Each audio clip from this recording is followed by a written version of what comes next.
మీరు ఫైల్ని సబ్మిట్ చేస్తానని చెప్పారు. సార్ మీకోసం వెయిట్ చేస్తున్నారండి. సార్ అర్జెంట్ పని మీద బయటికి వెళ్ళేదుంది. మీరు వస్తున్నారో లేదో కనుక్కోమన్నారు. లేదు లేదు, మా ఏఎస్ఐ గారు ఆల్రెడీ అక్కడికి వచ్చేశారు. ఫైల్ సబ్మిట్ చేస్తానని కూడా చెప్పారు. ఈ పాటికి చేసి ఉండాలి. లేదు సార్, ఇక్కడికి ఎవరు రాలేదు, సబ్మిట్ కూడా చేయలేదు.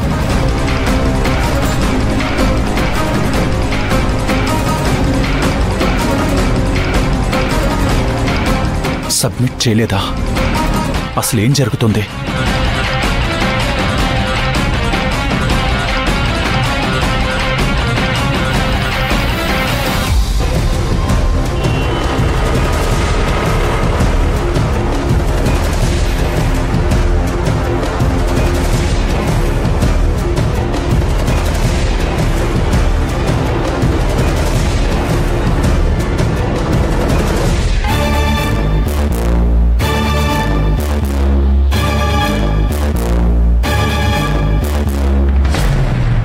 ఏంటి మంజు, ఫైల్ సబ్మిట్ చేయలేదా?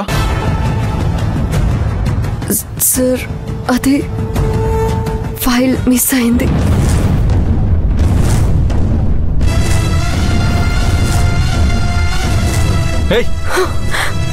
ఫైల్ మిస్ అవ్వడం ఏంటి? దాన్ని రెడీ చేయడానికి నేను ఎంత కష్టపడ్డానో తెలుసా? అసలు ఎలా మిస్ అయింది? ఏమో సార్. వాట్? ఫైల్ స్కూటీలోనే ఉండాలి. కమిషనర్ ఆఫీస్కి వెళ్ళాక చూస్తే కనిపించలేదు సార్.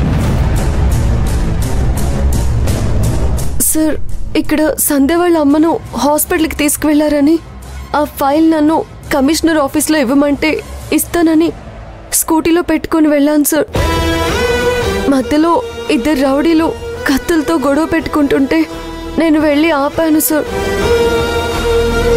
ఆ తర్వాత కమిషనర్ కార్యాలయం దగ్గర స్కూటీ డిక్కీ ఓపెన్ చేసి చూస్తే ఫైల్ కనిపించలేదు సార్.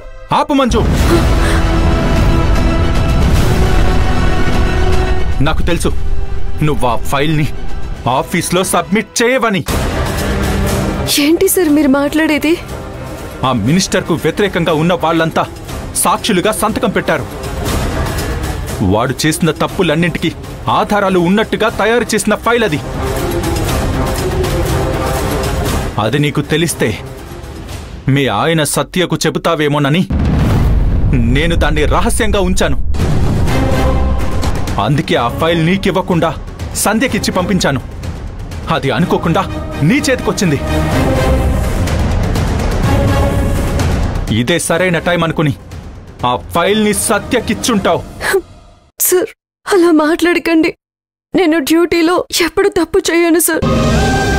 యూనిఫామ్ వేసుకుంటే మా ఆయన్నే కాదు, అత్తయ్య మామయ్య అని ఎవరిని చూడను సార్.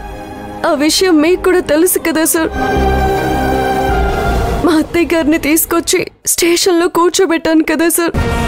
మా ఆయన్ని అరెస్ట్ చేస్తుంటే నేను మీతో వచ్చి ఆయనకు బేడీళ్లు వేసి తీసుకొచ్చాను కదా సార్. తెలుసు, అవన్నీ విధిలేని పరిస్థితిలో చేశావు. కానీ ఇప్పుడు కావాలనే నీ భర్త చెప్పినట్టుగా ఆ ఫైల్ని అతనికి ఇచ్చి పంపించి ఎవరో కొట్టేశారని చెప్తున్నావు.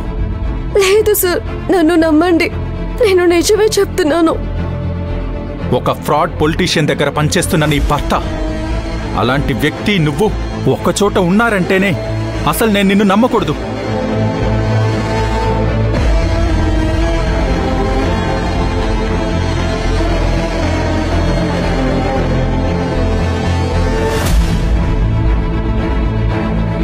సార్, నేను తప్పు చేయలేదు.